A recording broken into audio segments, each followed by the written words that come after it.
সুপ্রিয় দর্শক, আসসালামু আলাইকুম। ছাগলের খামারে অল্প পরিমাণ ছাগল দিয়ে বেশি লাভ করতে চাইলে অবশ্যই আপনাকে ছাগলের সঠিক ব্রিডিং প্রসেস খেয়াল করতে হবে। এই ব্যাপারটার জন্য দেখতে হবে বছরের সবচাইতে ছাগলের দাম বেশি থাকে কোন সময়টাতে।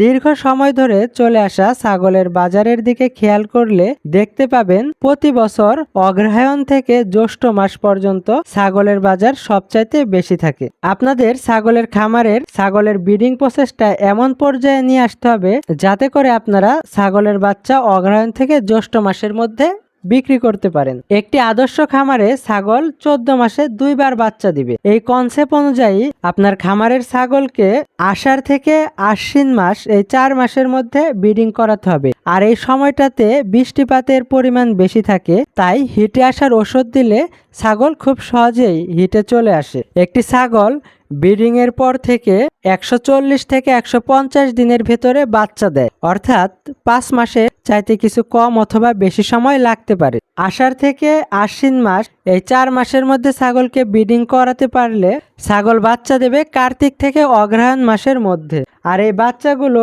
বিক্রির উপযুক্ত হবে চৈত্র থেকে জ্যৈষ্ঠ মাসের মধ্যে। আর এই সময়টাতে ছাগলের বাজার বেশি থাকাতে আপনারা প্রতি পিস বাচ্চা 3 থেকে 4,000 টাকা বেশি দামে বিক্রি করতে পারবেন। এই জন্য আপনারা ছাগলের সঠিক ব্রিডিং প্রসেস খেয়াল করতে পারলে ছাগল দিয়ে খামারের লাভটা অনেক বেশি হবে।